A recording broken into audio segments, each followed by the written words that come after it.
Magandang araw! Ang pangalan ko ay Erica Jane D. Sarmiento at bilang pagpapatuloy sa mga naunang presentasyon, ang ating tatalakayin ngayon ay tungkol sa progresibong erotika. Ano nga ba ang erotika? Ito ay galing sa salitang Griego na eros na ang ibig sabihin ay pagnanasa, pagnanais, or sexual love. Isa rin itong uri ng panitikan na mayroong sexual na nilalaman.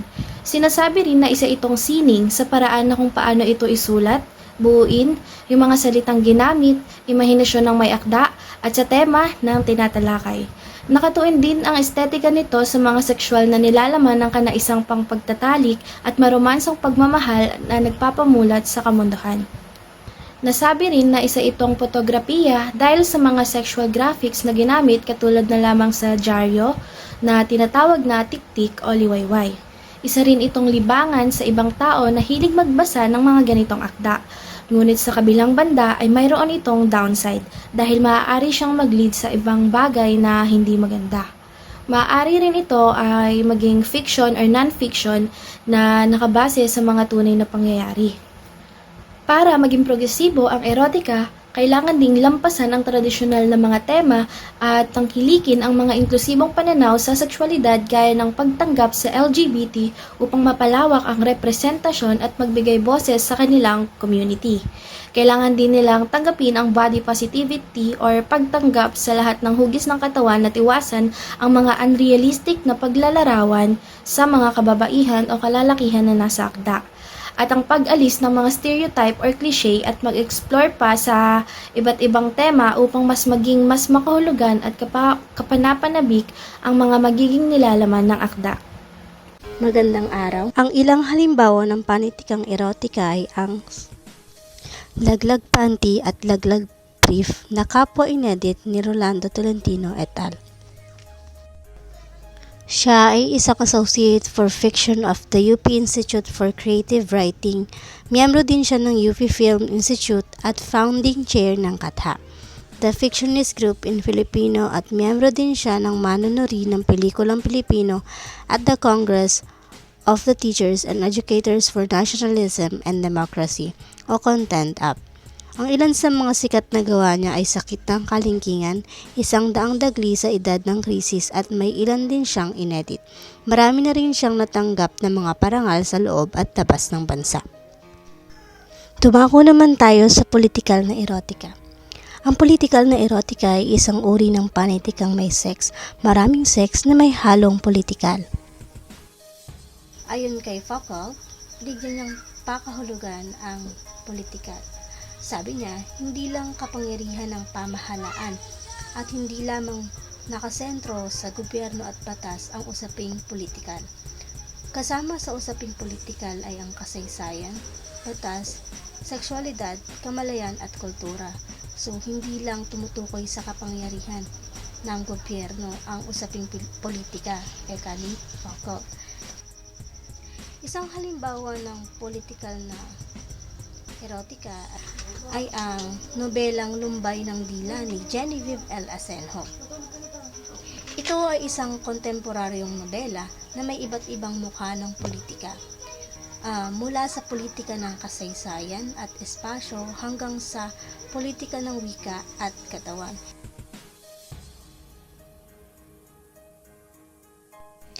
Nagiging hamon siya para sa manunulat dahil kailangang iangkop ng manunulat ito sa bagong karanasan, pangyayari sa kasalukuyan upang makalikha ng bagong ideya at genre, at upang mas mapukaw pa ng mambabasa ang mga totoong nangyayari sa lipunan, politika at katawan. Ibig sabihin, hindi natin papalitan yung luma, hindi natin papalitan ng bago, kundi mas pagagandahin lang natin, mas pauunlarin lang natin yung panitikan para mas kaangkop-angkop siyang basahin sa mga mambabasa at sa henerasyon din natin ngayon. Panitikang brutal. Ano nga ba ang panitikang brutal? Ang panitikang brutal ay naglalayon na ipakita ang karahasan at kasamaan ay maaaring maging paraan upang ipakita ang mga katotohanan ng buhay at lipunan na madalas itinatago o binabaliwala. Ito ay maaaring maging babala o paalala sa mga mambabasa tungkol sa realidad na ito. May 4 na katangian ang panitikang brutal. Ang panitikang brutal ay may matinding karahasan. Ang matinding karahasan ay ang pagtatampok ng mga hayagang paglalarawan ng pisikal at emosyonal na kaharasan. Maaari itong maglaman ng mga eksena ng digmaan, pagpatay, pag-aabuso, at iba pang anyo ng karahasan na nag-iiwan ng malalim na epekto sa mga mambabasa. Ang pangalawang katangian ng panitikang brutal ay ang madilim na tema. Karaniwang ito ay may tema ng kalungkutan, depresyon, kasamaan at kawalan ng pag-asa. Ang mga kwentong nabilang dito ay kadalasang tumatalakay sa mga madilim na bahagi ng pagkatao at lipunan. Ang pangatlong katangian ay ang realisto at direkta. Ang estilo ng pagsulat ay kadalasang direkta at walang palamuti, na may layunin ay ipakita ang katotohanang walang pagbaluktot at romantisasyon. Ang pagiging realisto ay mahalaga upang ipakita ang totoong kalagayan ng mga karakter at mga sitwasyon. At ang pang-apat na katangian ng panitikang brutal ay ang pagtatanong at paghamon. Maaaring magtaglay ito ng mga elemento na nagtatanong o humahamon sa mga pamantayang moral, kritikal, at panlipunan. Ito ay maaaring gamitin upang pukawin ang isip ng mga mambabasa at magbigay daan sa mga diskurso tungkol sa kalikasan at tao sa lipunan. Panitikang mapagpalaya. Ang panitikang mapagpalaya ay isang uri ng panitikan na naglalayong magpalaya ng kaisipan, emosyon at kamalayan ng mga tao mula sa iba't ibang uri ng mga pang-aapi, paniniil at diskriminasyon. Karaniwang inilalahad nito ang mga salaysay, tula, sanaysay, dula at iba pang anyo ng panitikan na naglalarawan ng mga karanasan ng mga taong nasasadlak sa ilalim ng di makatarungang sistema. Ang panitikang mapagpalaya ay hindi lamang limitado sa mga panitikang nakasulat, kundi maaari rin itong lumabas sa ibang pang-anyo tulad ng spoken word, poetry, awit, teatro, at iba pang media na may kakayahang magpalaya ng kaisipan at magtaguyod ng pagbabago. Ang panitikang mapagpalaya ay may 3 katangian. Una, pagmulat ng kamalayan. Itaas ang kamalayan ng mabasa at tagapakinig tungkol sa mga isyu ng lipunan tulad ng kahirapan, karahasan, hindi pagkakapantay-pantay at iba pang anyo ng pang-aapi. Ang pangalawa naman ay ang pagkilos para sa pagbabago. Himukin ng mga tao na kumilos at magtulungan upang labanan ang umiiral na sistema ng mga pang-aapi at itaguyod ang karunungan at kalayaan. Pagbibigay boses sa mga api. Binigyang diin nito ang mga boses sa mga taong madalas na hindi naririnig, tulad ng mga manggagawa, magsasaka, kababaihan at iba pang sektor ng lipunan na sa may laylayan. Magandang araw sa ating lahat. Ako si Mark Jason Sabun. Ang tatalakayin ko ngayong araw ay ang Deus Ex Machina. Ang Deus Ex Machina ay isang Latin na panilala na nangangahulugang Diyos mula sa makina. Sa konsepto ng panitikan, ang Deus Ex Machina ay tumutukoy sa isang hindi inaasahan at madalas ay biglang solusyon sa isang komplikadong problema o tunggalian sa isang kwento. Ang elementong ito ay parang isang magical na sagot na biglang lumilitaw upang lutasin ang mga isyu ng mga karakter na maaaring magdulot ng pakiramdam na hindi makatotohanan o sapilitan ang solusyon. May 4 na katangian ang Deus Ex Machina. Ang una rito ay ang biglaan at hindi inaasahan. Ang solusyon o paglutas ng problema ay bigla at hindi inaasahan. Wala itong nauunang pahiwatig sa kwento, kaya't maaaring magdulot ng sorpresa sa mga mambabasa o manonood. Ikalawa, panlabas na intervensyon. Karaniwan, ang solusyon ay nagmumula sa isang panlabas na persa o karakter na walang direktang kinalaman sa pangunahing aksyon ng kwento. Halimbawa, maaaring may isang karakter na biglang dumating upang sagipin ang bida mula sa tiyak na kapahamakan. Ang ikatlo naman ay ang paglutas ng konflikto. Nagagamit ito bilang lutasin ang mga komplikadong tunggalian o problema sa kwento, madalas upang tapusin ang naratibo ng mabilis. Ang ikaapat ay kulang sa lohika o paliwanag. Ang solusyon ay kadalasang kulang sa lohikal na pagpapaliwanag o hindi makatwiran sa konteksto ng kwento. Ito ay maaaring magmukhang hindi kapanipaniwala o labas sa tono ng buong storya. May nilagay akong halimbawa sa Deus Ex Machina. Ito ay ang mitolohiya at sinaunang teatro.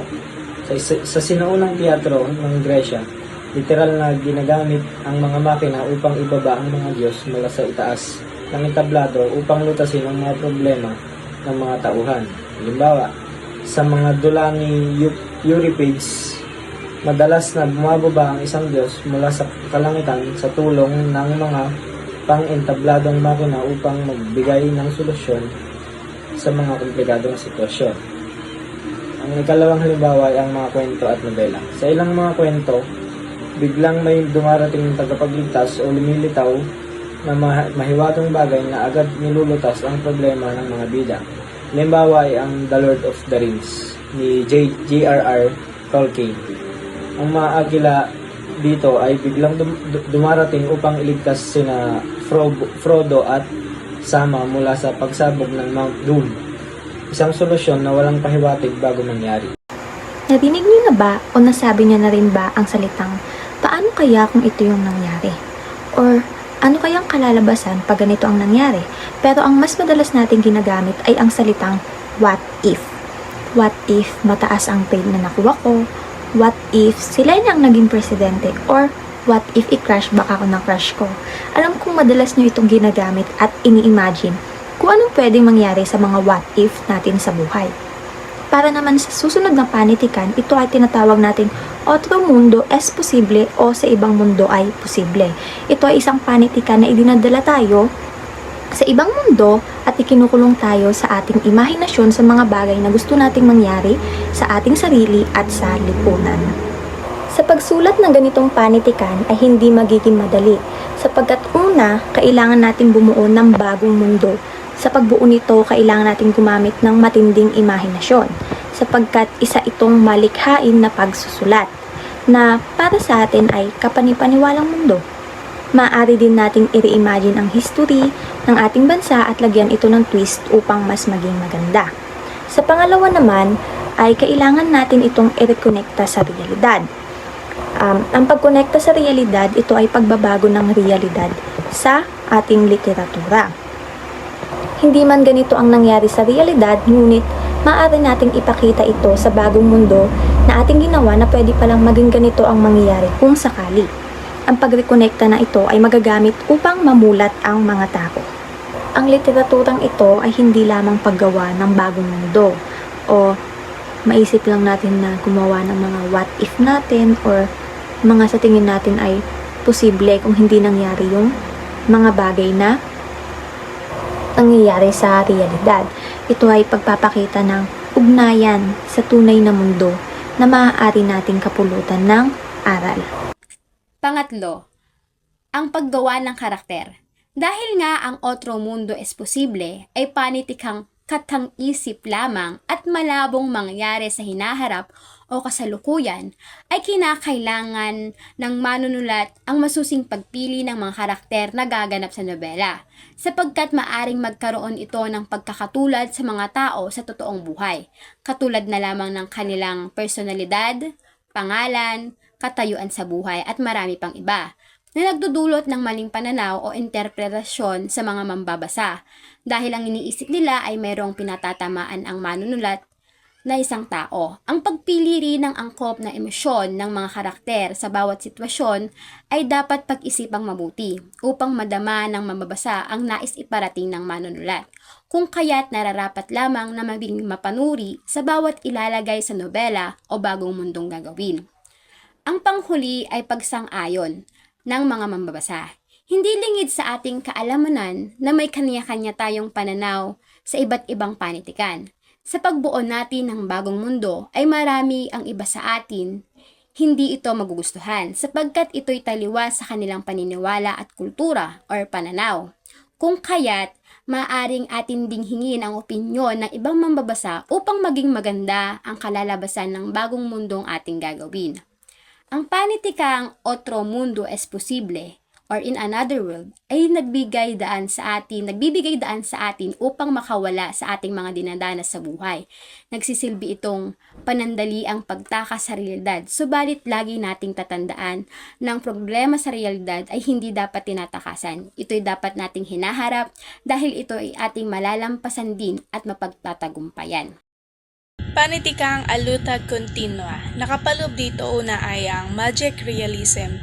Ito ay pamamaraan ng pagsulat ng isang nobela patungkol sa isang taong tuloy-tuloy na nagre-reincarnate o lumalaban para matagumpay na pakikibaka sa daigdig.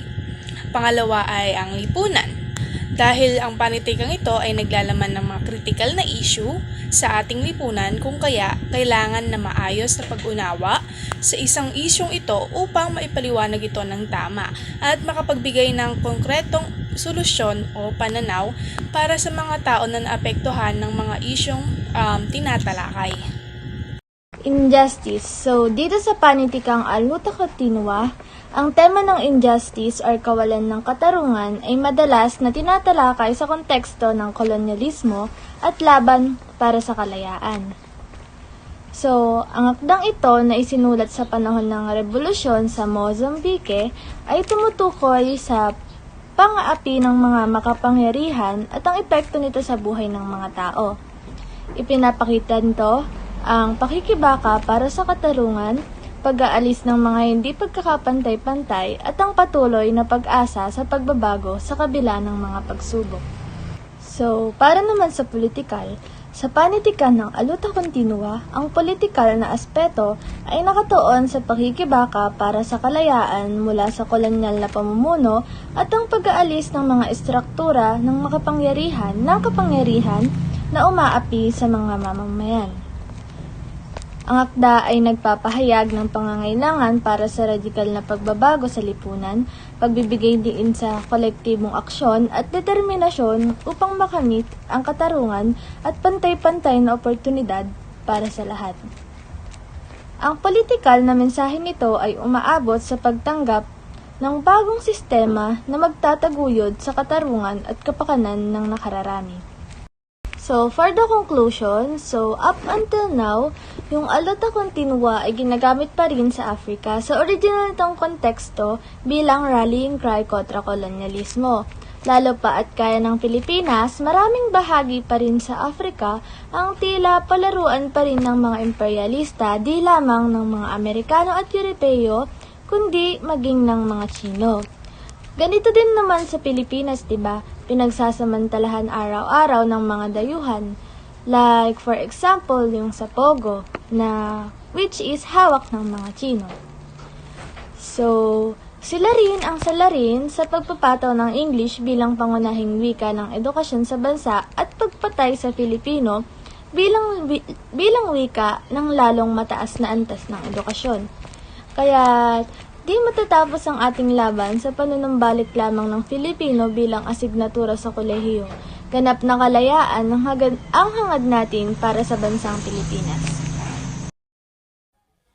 Ang panitikan ay hindi lamang nagsisilbing aliw para sa mga mambabasa, kundi kapupulutan ito ng aral sa kung ano ang nangyayari sa ating lipunan.